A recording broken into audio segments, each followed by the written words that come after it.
Kenapa benci banget sama si kakek cabul, padahal kakek cabul nggak pernah nyerang lu? Dia nipu gue puluhan juta, goblok. Dari tadi gue bahas ya.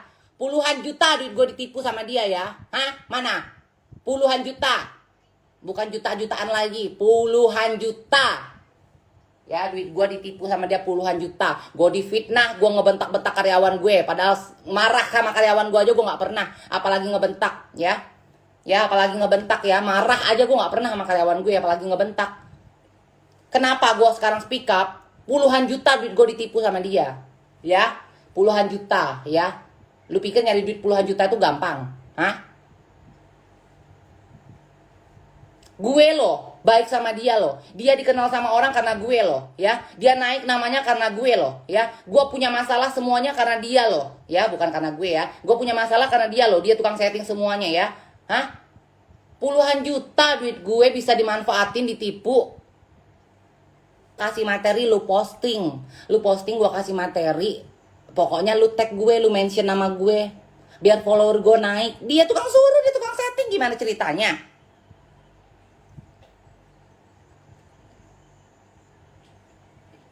Katanya jangan bawa-bawa orang tua, Kak. Kenapa, ha? Orang tuanya di kampung itu memang miskin kok. Memang miskin. Kalau bapaknya nelpon itu minta duit aja dimarah-marahin, ha? Kakaknya, adiknya semua nggak ngakuin dia saudara, ya. Kakaknya, adiknya semuanya nggak ngakuin dia saudara. Kenapa? Lu bilang kata lu rumah gue kertas kado. Ih, sorry ya. Sorry ya. Apa perlu lu gue beliin tiket ya ke Kalimantan ya, ke kampung gue ya? Apa perlu gue beliin lu tiket, lu ikut gue lu ke Singkawang lu ya, biar lu cek satu persatu tanah gue ya. Apa perlu nih WhatsApp nih semuanya nih ya, tanah gue nih ya, yang chatnya semuanya gue liatin. Nggak usah bawa orang tua, lu aja nggak peduli sama orang tua lo kok. Gimana ceritanya lo, ha? Orang tua orang aja lu pengen lu bikin mati. Lu aja ya sama yang sebelumnya yang kabur, lu bilang lu telepon bapaknya, lu fitnah habis-habisan ya si D itu, lu fitnah habis-habisan si D. Padahal bapak si D itu ada sakit jantung, lu fitnah habis-habisan. Biarin katanya, biar bapaknya kan punya sakit jantung, biar bapaknya mampus dia bilang. Ya dibilang biar bapaknya mampus katanya. Jadi di fitnah-fitnahnya si D itu sampai bapak D itu diam syok. Terus si kucingnya juga itu, hah? Bukan lu bawa orang-orang tua itu. Lu bilang katanya lu mau pasang baleho biar orang tua si kucing itu shock, sakit jantung dan metong, ya. Ya. Jangan bawa orang tua lo. Dasar lo sama orang tua lo aja lu nggak inget. Bapak lu minta duit aja lu marah-marahin. Sama saudara lu aja lo nggak inget. Semua tuh saudaranya jadi musuh, tau nggak? Adiknya itu dimusuhin sama dia, ya. Adiknya, kakaknya semua itu dimusuhin ya. Jadi dia tuh nggak mau ngasih duit ke adik keluarganya.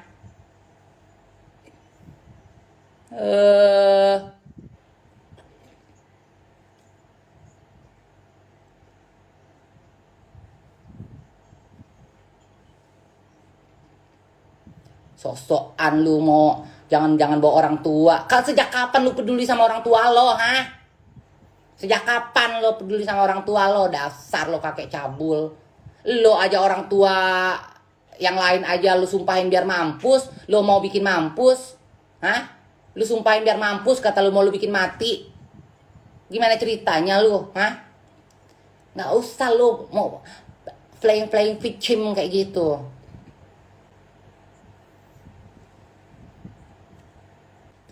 Coba lu lihat, pernah nggak ada posting foto keluarganya nih ya? Gue nih foto keluarga gue banyak, foto sama mak gue, sama keluarga besar gue posting. Itu namanya tanda orang punya keluarga. Kalau dia kenapa dia nggak pernah posting foto orang tuanya, foto keluarganya, ya?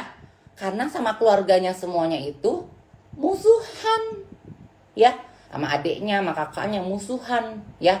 Sama bapaknya itu, kenapa dia nggak pernah posting? Coba tantangin coba. Tantangin coba, suruh posting foto sama orang tuanya, sama keluarganya. Tantangin. Coba tantangin.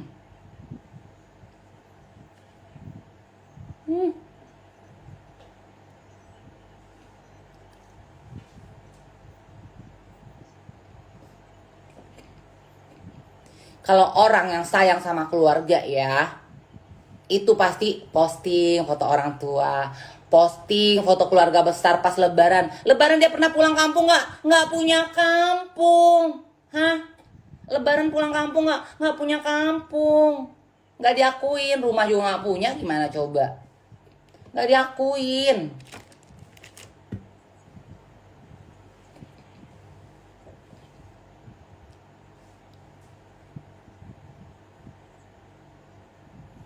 Coba suruh dia posting. Berani nggak dia posting ya? Foto sama orang tuanya. Si Dian emang beneran nipu nggak? Si Dian difitnah. Si Dian itu dimaki-maki sama dia ya. Dimaki-maki. Pergi arisan ya. Nih ya. Pergi arisan ya. Pergi arisan. Dia makan. Si Dian di pojokan cuma dikasih mineral water. Terus sampai anak-anak bilang, kakek Dian kita beliin makan ya. Nggak usah katanya. Nih ya. Katanya dia nggak percaya kalau lo itu puasa, sementara gue tahu dan gue lihat langsung. Malah lo yang ngajakin anak-anak puasa alias penggerak tuh. Tanya tuh, anak-anak semua ya zaman gue ngekos ya, semua harus gue puasa. Kalau gue puasa. Anak-anak puasa.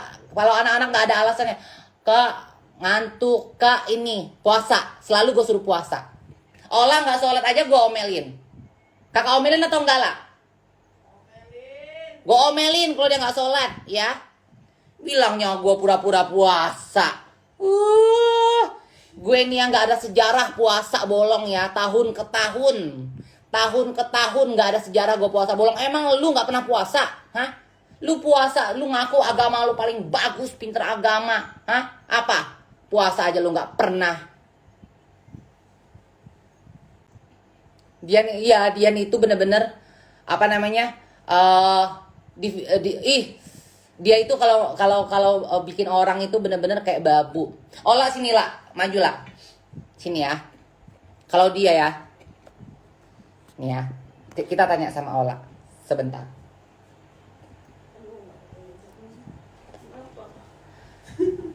Kalau kakak makan enak, kamu pernah nggak kakak kasih makan enak? Makan enak juga lah.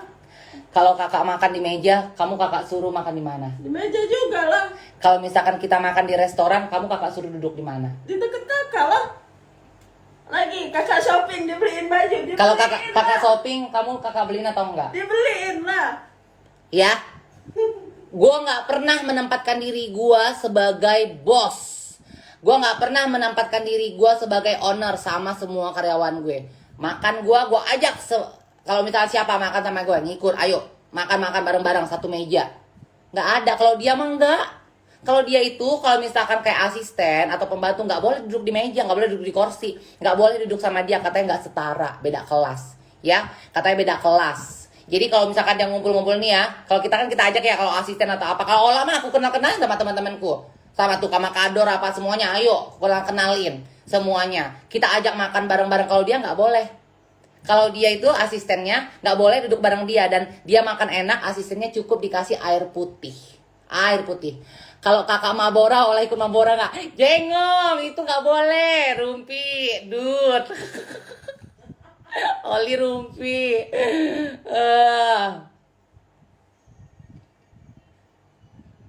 Nah, Eji nih.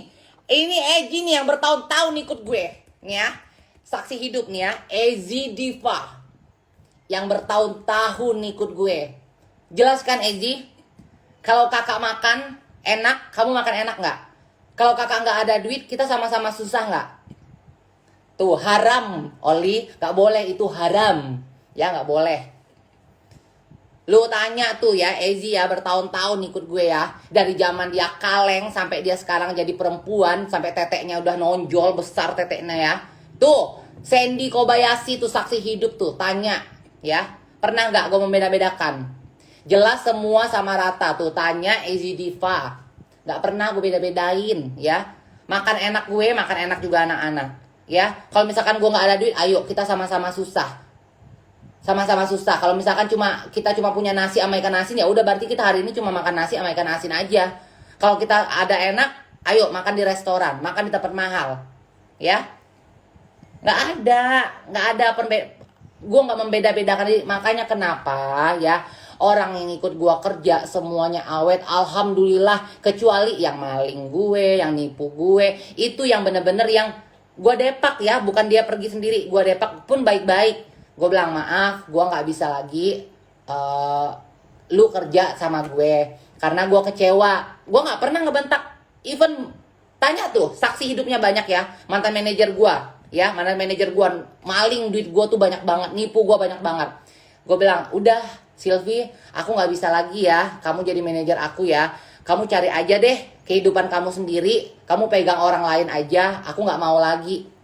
Tuh, nih ya Tommy nih ya, saksi hidup nih ya kalau gue puasa ya, nggak pernah nih ya, nggak pernah gue namanya bolong. Puasa 30 hari 30 hari full, nggak ada gue bolong-bolong. Tuh, nggak ada uang, kita sama-sama nggak ada uang. Walaupun cuma makan nasi, ayo ada terasi di dapur, ayo terasi kita buat jadi lauk. Nggak pernah. Karena gue itu mengajarkan sama teman-teman gue, sama orang-orang yang tinggal sama gue, ayo hidup sama gue harus siap. Senang bareng-bareng, susah bareng-bareng. Nggak ada. Nih ya, nih saksi hidupnya lagi nih, Ricky Chandra nih. Banyak nih saksi hidup, banyak. Nih ya. Nih ya, gue saksi hidup. Pertama kali kenal Gaby, dia nggak ngartis dan kita makan nasi di lantai hotel bareng-bareng. Malah dia yang selalu nyapa orang lain. Tanya tuh. Ya. Nih lagi nih ya. Teman sahabat gue yang di Jogja nih ya. Ini lagi nih. Gue yang jarang ketemu karena LDRan sering dikasih kado. Apa yang gue bilang bagus dikasih langsung sama Mak Gaby. True story ini. Tuh ya. Tuh tanya tuh ya. Itu sahabat gue yang di Jogja. Nah ini lagi Alin nih. Nih Alin nih ya komen ya. Gaby selalu puasa. Selama aku kenal dia banyak cerita lucu setiap dia puasa. Sampai aku minum air kencingku sendiri pun pernah ya. Alin tahu. Wah, dari zaman dulu ya puasa. Gue selalu puasa. Jadi zaman dulu. Nah gue cerita lucu nih ya. Kita intermezzo. Alin tahu ceritanya ya.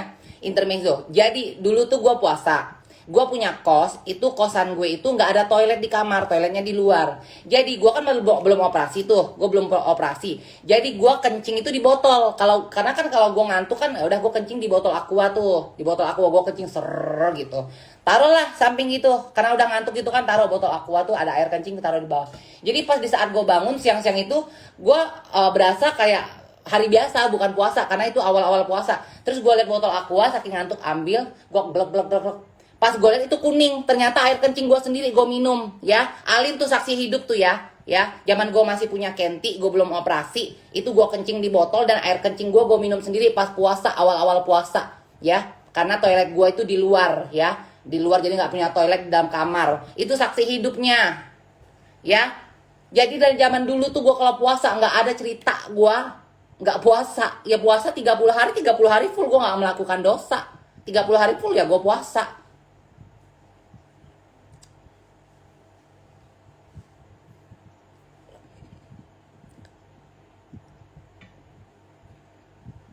Si kakek itu udah nggak punya, dia udah operasi kelamin.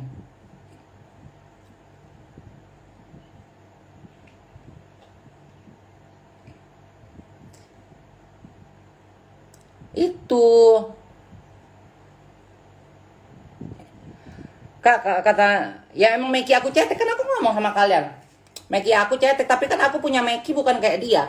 Punya Meki buat ngestek. Kalau aku mau ngestek mah nggak mungkin aku 1 tahun 2 bulan 1 tahun 3 bulan nih. 1 tahun 3 bulan aku nggak ngewong sama sekali. Padahal di Bali itu aku tinggal pilih. Kalau aku mau ngewong ya, si Ola juga tahu bule yang ngajakin aku jalan tuh cakep-cakep, ganteng-ganteng ya. Pada aku tolak-tolakin ya. Karena apa? Karena aku potong kuntul ya, aku ngebabat kuntulku itu bukan karena untuk seks, tapi aku untuk menyempurnakan diriku menjadi perempuan. Beda sama lu punya kuntul itu lu buat seks ya, buat seks. Makanya lu tuh stres otak lo kalau nggak diewong. Kalau lu nggak diewong sama apa namanya kucing lo itu, kucing lo langsung lu gebuk ya, lu gebuk, lu maki ya, lu stres kalau lu nggak diewong.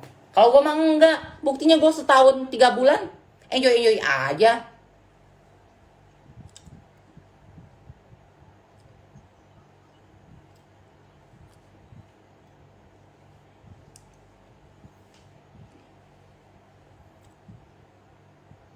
Ya kan? Dia masih bahas kedalaman Meki yang harga 28 juta. Gua kasih dia 1 miliar kalau ada harga operasi Meki 28 juta. Gua kasih dia 1 miliar, dia nggak usah 1 M lah ya. Dia takut kegirangan karena dia baru seumur hidup 1 kali megang duit 1 M.